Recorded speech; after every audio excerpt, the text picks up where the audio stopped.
Saram.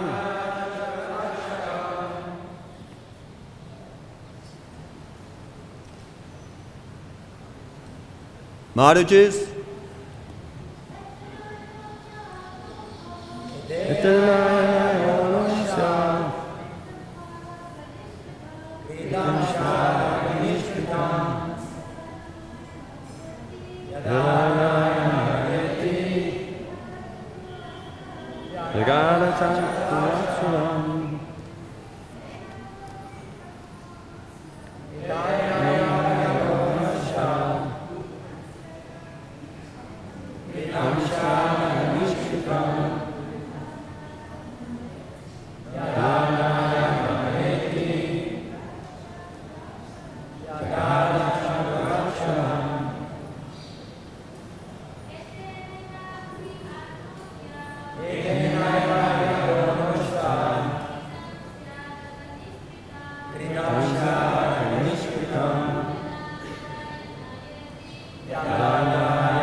Etena, by this chanting, Eva, indeed, he, certainly, Agonha, who possesses sinful reactions, Asya, of this Ajamil, Kritam, performed, Syat, is, Agha, of sins, Niskritam, complete atonement. Please come. Wait, I'm sorry, hang on. Complete atonement. Yada, when? Narayana, O Narayan, the name of his son. Aya, please come. Iti, thus. Jagada, he chanted. Chatu Aksaram, the 4 syllables Narayana. Translation and purport by His Divine Grace, A.C. Bhaktivedanta Swami Srila Prabhupada. The Vishnu Dutas continued, even previously while eating, and at other times this Ajamil would call his son, saying, "My dear Narayan, please come here." Although calling the name of his son, he nevertheless uttered the 4 syllables, Na, Ra, Ya, Na. Simply by chanting the name of Narayan in this way, he sufficiently atoned for the sinful reactions of millions of lives. Srila Prabhupada explains in the purport, previously, when engaged in sinful activities to maintain his family, Ajamil chanted the name of Narayan without offenses. To chant the holy name of the Lord just to counteract one's sinful activities or to commit sinful activities on the strength of chanting the holy name is offensive. Namno balad yasyahi papabudhi. But although Ajamil engaged in sinful activities, he never chanted the holy name of Narayan to counteract them. He simply chanted the name of Narayan to call his son. Therefore, his chanting was effective. Because of chanting the holy name of Narayan in this way, he had already vanquished the holy name of the Lord without offenses. His soul is pure. As confirmed in this verse, Ajamil was already sinless because he chanted the name of Narayan. He remained sinless. It did not matter he was calling his son. The name itself was effective.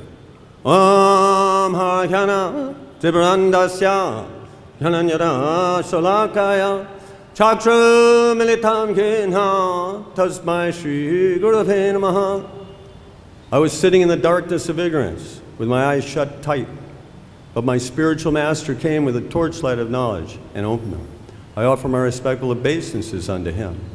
Namo Vishnu Padaya Krishna Pristha Bhutale Srimate Bhaktivedanta Swami Niti Namane Namaste Saraswate Deve Guravani Pracharine Nivesesa Sunyavari Paschata Desatarane. Hey Krishna Karuna Sindhu Dino Banju Garapa Jagatpate Gopesha Gopika Kanta Radha Kanta Namostute Radha Rasa Sri Ramya Radha Paramanamana Yasoprabha Shri Krishna Chaitanya Prabhu Nityananda Shri Advaita Gadadhara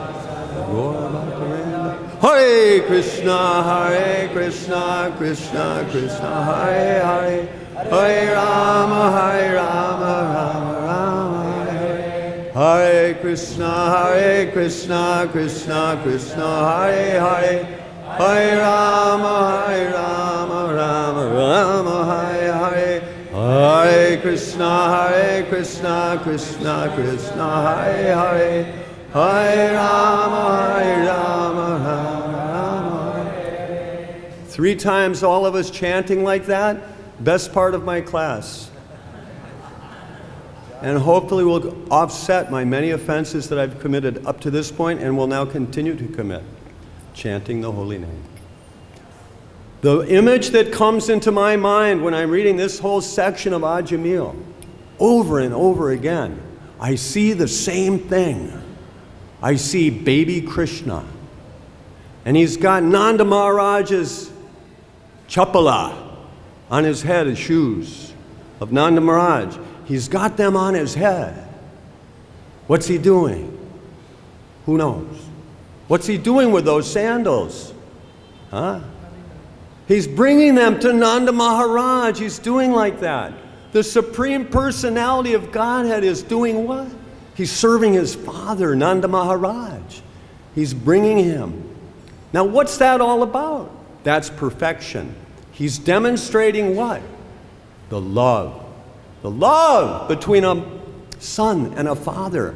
And that's why this chanting, the love that's there between Ajamil and his son Narayan, that completely goes beyond any kind of offenses. Love, huh?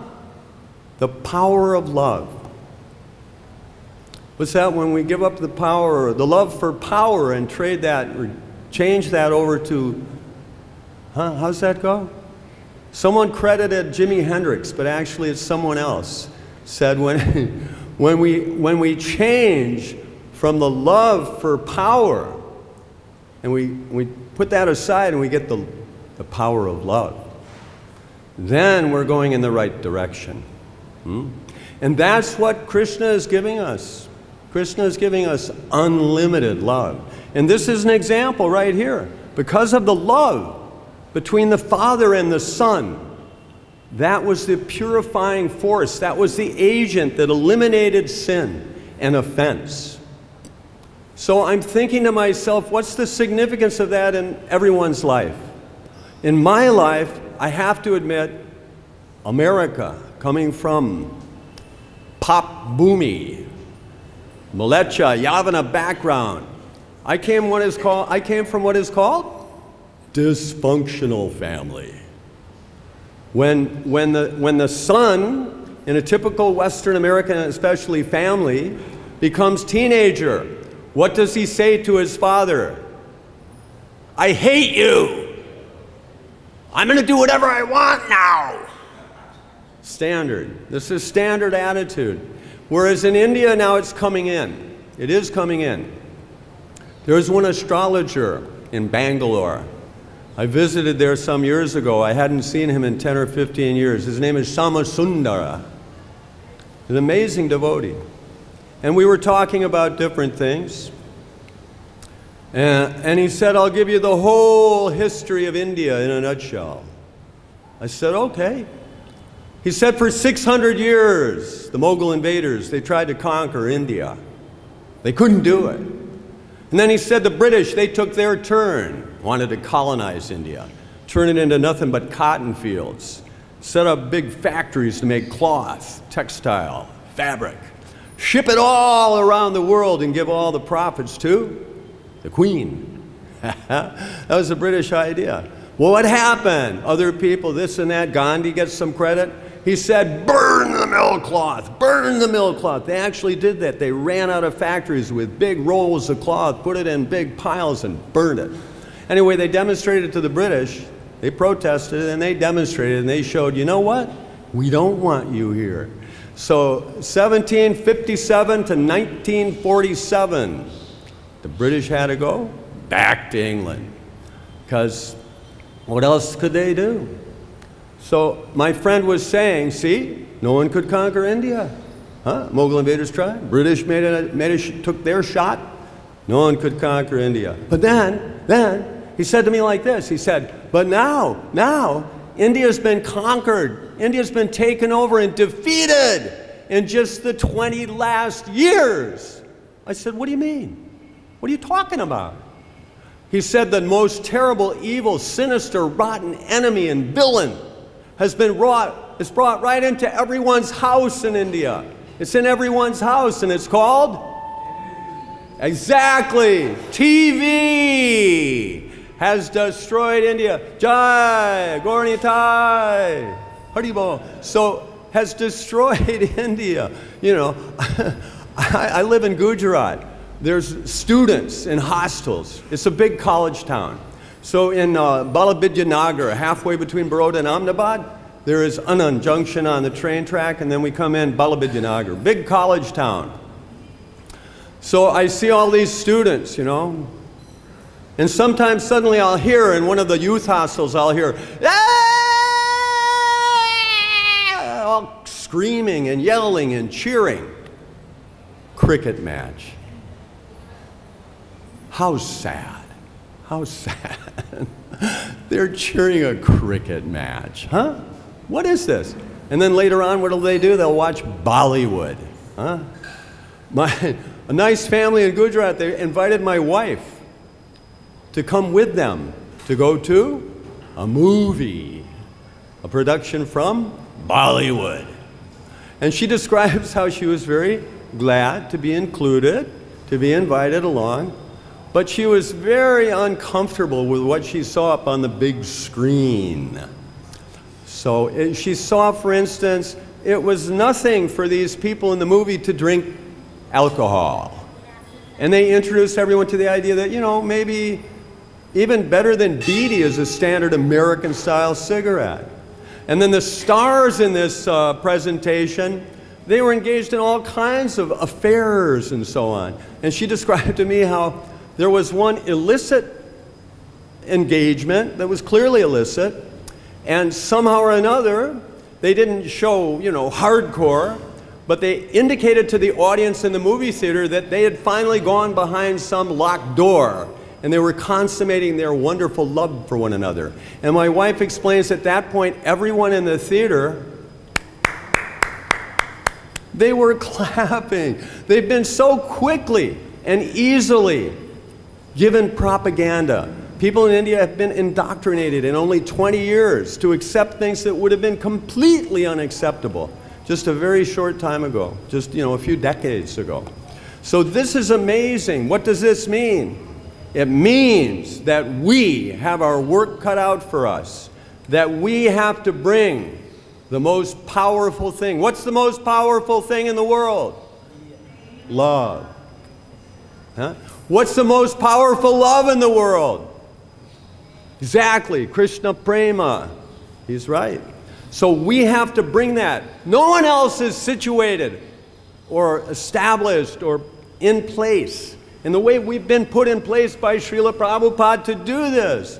Prabhupada is expecting us to do this. This is our main job. There's one nice devotee too, his name is Nanda Kishore. He used to be a director of theatrical productions. But then he walked into Central Park, someone hit him on the head, he went nuts. So he wasn't able to continue that amazing service. But he was recovered. I met him in Alachua, big Hare Krishna community down there. And he and his wife, Janavadevi, wonderful householder Grahasta couple, and they invited me for dinner one night. And then after dinner, he he said, I'm going to tell you a story about Srila Prabhupada. He said, my marriage with Janavadevi, it was arranged. And I was a brahmachari. Up until that point, I was wearing saffron. And then the next thing I know, I was in a vivaha, wedding ceremony. And I felt very awkward and embarrassed. And then after the wedding ceremony, things settled down a little bit. He said, Nanda Kishore, such a nice devotee. He said, I still felt very awkward and embarrassed. And another brahmachari, friend of his, came to him and said, Srila Prabhupada wants to see you. Oh, his heart fell into his, heels of his feet. Boom. And so, he had to go, so he went to see Srila Prabhupada. And Srila Prabhupada was very serious. And Srila Prabhupada said to him, I just want you to be happy. So that's Prabhupada's expectation. He wants us to be happy in this world. That's really, even the Dalai Lama says that's the purpose of human life. Huh? So even a Mayavadi, even a meat-eating Mayavadi like the Dalai Lama, because he has contact with the same knowledge and information, he's zeroed in on this very important piece of information. The purpose of human life is to be happy. Huh? What's the best way to be happy? Absolutely. Develop our love for Gaur Nitai, Krishna Balaram, Radha Samasundar. How is that hard? All you have to do is stand in front of any one of these altars, one after another, and you are experiencing and developing the greatest chance for real happiness, solid, reliable, lasting, eternal happiness. That's what we're all about. Sat Chit Ananda. We got the Sat. Prabhupada has given us both the Sat and the Chit. Now, if we follow that instruction in the right kind of way, more and more, gradually more and more, we'll experience Ananda. By what? By chanting the holy name. Chant and be happy. Wait a minute. Chant and be happy. Isn't that the name of a book? Yeah. Anybody in here ever distributed Chant and Be Happy to anyone? Yeah, right on. Actually, you know how many books we've distributed all around the world now? Does anybody know that figure? 500 million, and that's maybe 5 or 10 years ago. They added it all up. 500 million books have gone out all around the world. And now, based on what's happening here in India, we can take it up to 1 billion in the next 5 or 10 years. Huh? Someone just gave class and they said, it was Bhubaneswar last night, he gave Bhagavad Gita class, and he said, in Delhi, last year, in 1 year in Delhi, they distributed 4 lakhs. That's just one temple, 4 lakhs, 500,000. Huh? 500,000 books gone out to people everywhere. Here in India, it's catching on. People are taking a look at it. India, Punya Bhumi. India, Ati Sundar Hai. The best place in the world. Huh? Highest possible birth. But Prabhupada is giving us a chance to participate in this amazing opportunity. Nothing else even comes close. I'm praying to everyone here.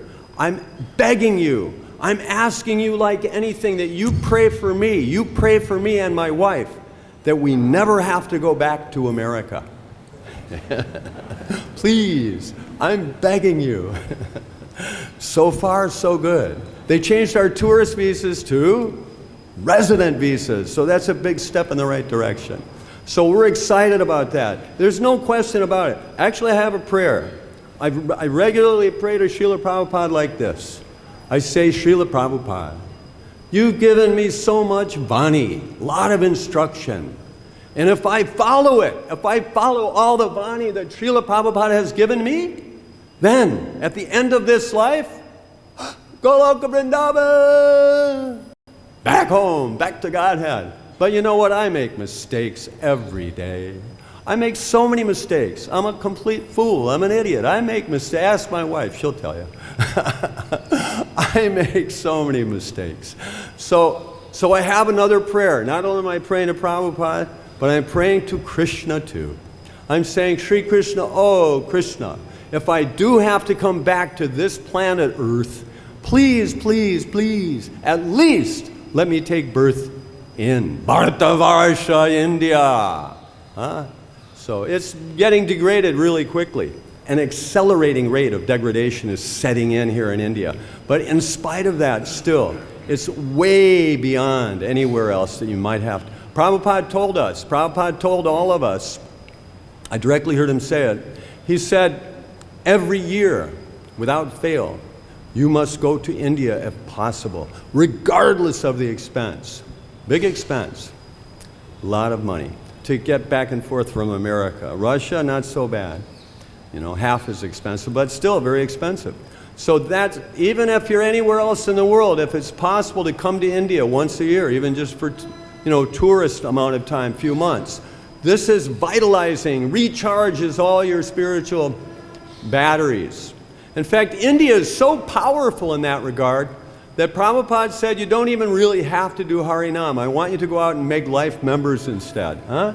He did. He said like that. Because I was in Berkeley. Last place my wife and I were in America was Berkeley. And there's a famous street there called Telegraph Avenue. And every day without anywhere, even here in India, but especially in America, every day without fail, I follow this advice that we're getting here for Ajamil, and it applies to every one of us. Every one of us. I was talking to a sannyasi the other day, and I had a realization. He was looking at me and my whole program, and he saw the kartals in my hand, and I looked down at him too, and I said, oh, these. I said, yeah, I keep them here all the time because if I look down and I see them there, it reminds me that I'm supposed to be chanting. So I always have manjira, Sanskrit, kartals. Everyone says manjira, manjira. They taught me in Gujarat. So in America, though, in Berkeley, California, following this wonderful instruction, I went out every day and I'd go up Telegraph Avenue, chanting Hare Krishna. Hare Krishna, Hare Krishna, Krishna Krishna. You know, very kind of gentle and not too loud. I don't want to offend anybody. Hare Rama, Hare Rama. And then, so many times, I won't tell you every day, maybe not even every other day, but a lot of times when I'm doing that in America, not only in Berkeley, but other places too. I even had it happen in Chicago. Someone comes running up and they say, where have you guys been anyway? Huh? They yearn for us. Why? Why? Why do people want us now? Why are they yearning to see us so much? Because the world has become a more and more faithless kind of a place. Faithlessness is creeping into everything. That's the victory of the media and the powers that be, the reptoids. I like that one. Don't say reptiles because immediately you're a nutcase. But if you say reptoid, they have to work on that a little more. So anyway, Prabhupada said, Rakshasas are in charge. So our business is to counteract all their evil, nasty, rotten, sinister, disgusting, rotten business. And the best way for us to do that is to offer a powerful demonstration of faith. And that's what Ajamil, because he had love for his son, he automatically was giving out demonstration of faith. Even without immediately understanding that that was what he was doing. Power of the name, power of the name, power of the name. Namashraya. Danger. Yada, tada. What's that? Padam, padam, yad, vipatam, nate, sham. There's danger at every step. Huh? In fact, when we first went out chanting Hare Krishna Maha Mantra in L.A., I remember in L.A. one time, and it was in the 70s, some guy came running by the Harinam party with a straight edge razor, and he cut some cheeks like that. I've had people spit on me, but that was long ago. I think Schopenhauer said it. And then Gandhi said the same thing Schopenhauer said. And then Prabhupada gave us the same understanding. And Bhuvaneshwara pointed this out last night in Bhagavad Gita class. When a new idea comes on the scene, people just laugh. They think it's ridiculous. And that's what happened. We appeared in public chanting Hare Krishna. People were sneering at us. Ha ha ha! What are you wearing a dress for? You clown. That's what they did. And then the second stage, there's 3 stages. First stage, they laugh. Second stage, they find out we want to take away their alcohol. We want to take away the sex fun. We want to take away the gambling. And we don't think they should kill animals anymore for their breakfast, lunch, and dinner. So they don't like that. They want to kill us. They want to kill us. We're taking away those principal,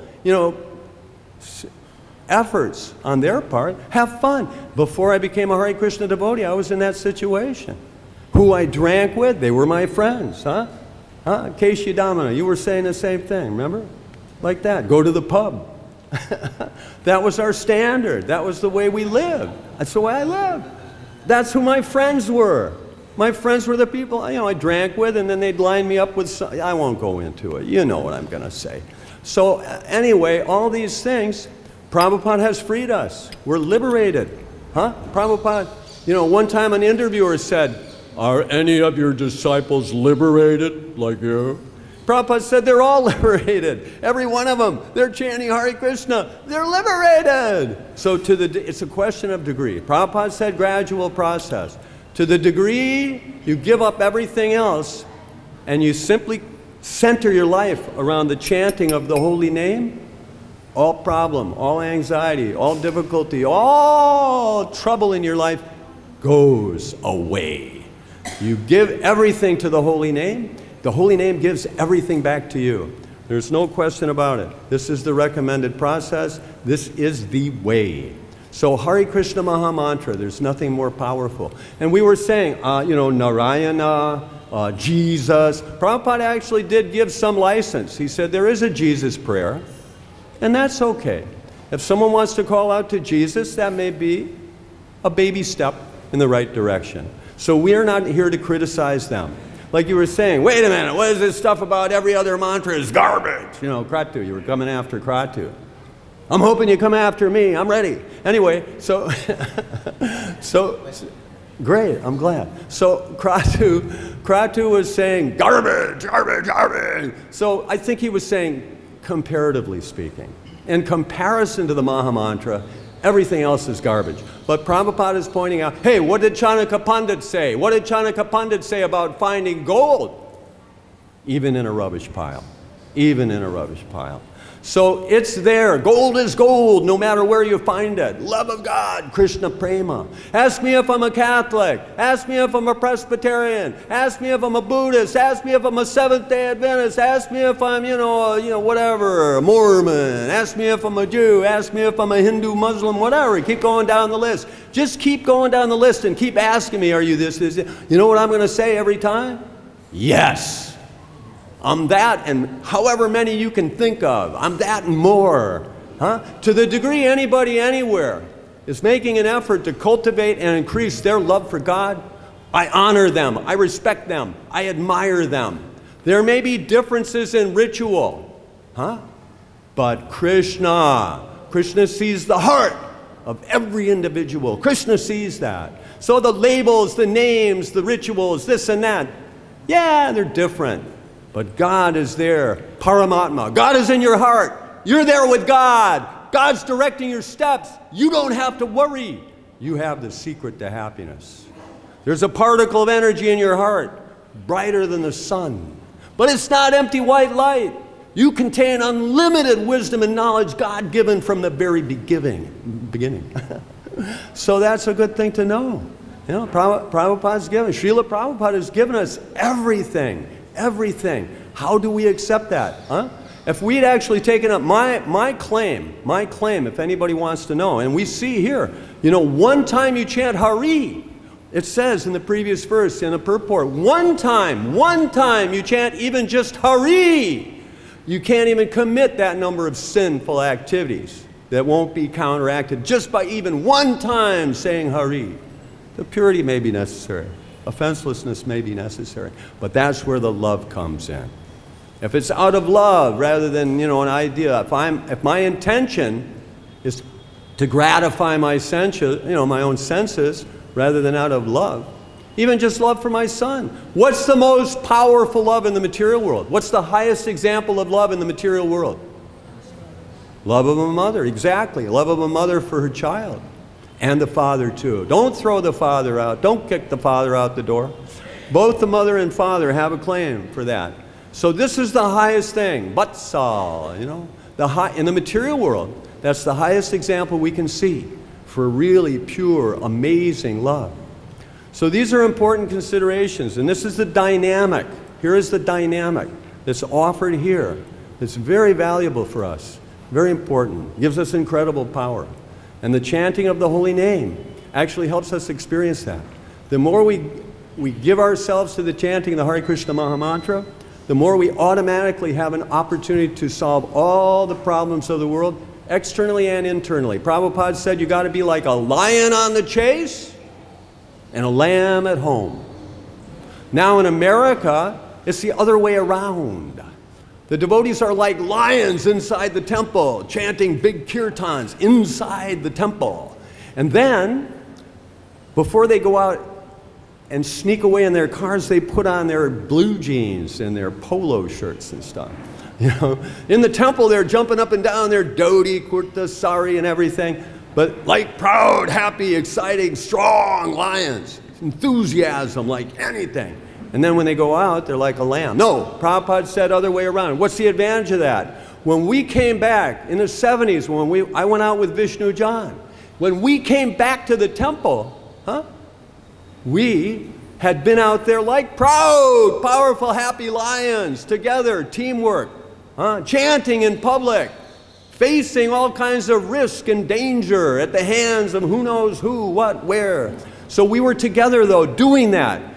And there we developed something called esprit de corps. Any French here? Anyone from France? Esprit de corps. So we were like a team. We felt like a really spiritual team. We really felt that way.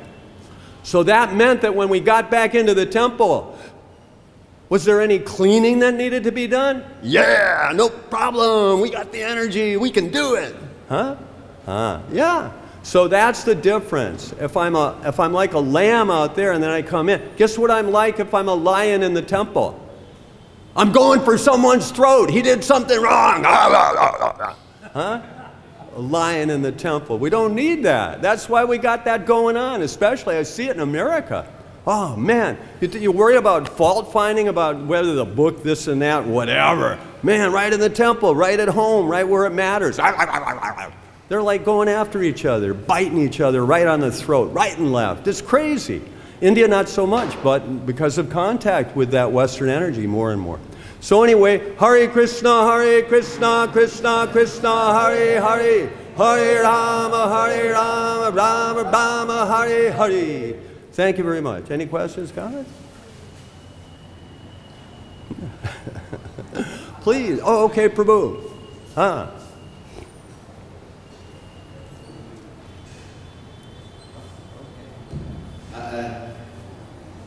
Do you consider that no television should be the fifth regulative principle? Yeah, it's excellent. I would give a proviso. What's it called? Proviso. I would give one exception. If you can stay away from the cathode ray tube, which is actually, biologically destructive. All of it's destructive in terms of what it's doing, but that may be counteracted if we see, Prabhupada. So television is all right if it's broadcasting our message. But otherwise, I agree with you 100%. The kind of stuff they're pumping into people with the standard media presentations throughout, actually in the 1980s, mid-1980s, there were about 80 corporations that were responsible for gathering together news and information and dispersing it all around the world. Now there's 6. So the power brokers who are in charge are determining how to more. And here's another example, really quick. I don't want to make this a long answer because I like the. It took about 60, even between 60 and 100 years for television to ruin America. So in 20 years, they had it tweaked. They fine-tuned the process and their techniques. So they've almost accomplished this as much in India as took them about 60, between 60 and 100 years in America, because they were still experimenting with things. Bernays, he's a famous, Edward Bernays, you may have heard of him. So he was like way back, he understood the essence of these ways, techniques for destroying people's minds. Everyone on the planet Earth except the devotees is basically seen to be a wage slave. It's a wage slave world. But 50% of the people in here in India, they live out in the village. Lokanath Maharaj says he has the lost village. We're losing those villages. But you know what? There are still people on the planet Earth. I was describing this to somebody from Nicaragua one time. And he said, yeah, we have that in Nicaragua too. I said, there's still people way out. As far as you can go into the rural areas in India, they don't even have to touch money. And they're happy. But Americans would go in with their clipboards, and they'd say, these people are poverty-stricken subsistence dwellers. So it skews all the statistics that they try to put together, and they don't figure in the fact. I mean, I've run into people like that in Gujarat. You don't have to go far in Gujarat to find them. And if I somehow or another, as part of my conversation, I admire anything they have, any one of their possessions, I have to be careful. I shouldn't do that because they'll take their shirt right off their back and give it to me. I mean, these are happy people. And to the degree that someone is a wage slave and under the gun and living in fear, I mean, fear is stalking the land, and that's by design. If people are reduced to a position where they're afraid of everything, I'm going to lose my job, then what do I do? My life will be finished. So people are reduced to that kind of a condition and situation because it makes them slaves. If I'm actually owned by someone as a slave, that's called chattel slavery. A chattel slave is literally owned by someone. It's the property of someone. But that means if I'm in that position, my owner it's in his best interest to take good care of me. Because like you take care of a car or anything you own. If you have a half a brain, you'll take care of your possessions. But now we have a wage slave. There's 200 more outside the door, hoping they can take my position. So there's potential turnover. So I'm just saying, in other words, Prabhupada's given us a chance to become free from that. And we're very fortunate. We should realize how incredibly fortunate we are and not go back to some job. Anytime I hear that a devotee has gone back to some job and he has to, be under the gun and jump and run for some boss somewhere, tell you, I'll do anything for any sannyasi, anytime, anywhere, before I'll punch a clock or be on a schedule at some big corporate firm somewhere. No comparison. Absolutely no comparison. Anyway, my wife is saying I'm going too long here. With my answer, I apologize. You had a question. It's not a question. I just want to say something in support of Dr. Prabhu yesterday, so that devotees will not misunderstand. Are you understanding? Kratu, he said something?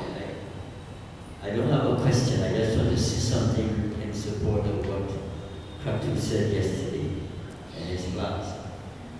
He used strong language, but also in Srimad Bhagavatam, please come to the Azadus Dharma Sudhishita Parsam, and it ends Shrama Eva Kevalam. So Dharma, even though it is Vedic, according to Vedic civilization, Vedic culture, it is Shrama Eva Kevalam. If it is not provoking that attraction to the message of Krishna. So devotee should not view Dr. Prabhu's statement as being irrelevant or unnecessary or offensive. Yes. Thank you. Very nicely stated. That's a good point. Thank you. Anybody else? Jai Glory Srila Prabhupada, Srimad. Oh, there's one more question. One Mataji. No? Okay, all glory Srila Prabhupada, Srimad Bhagavatam Ki.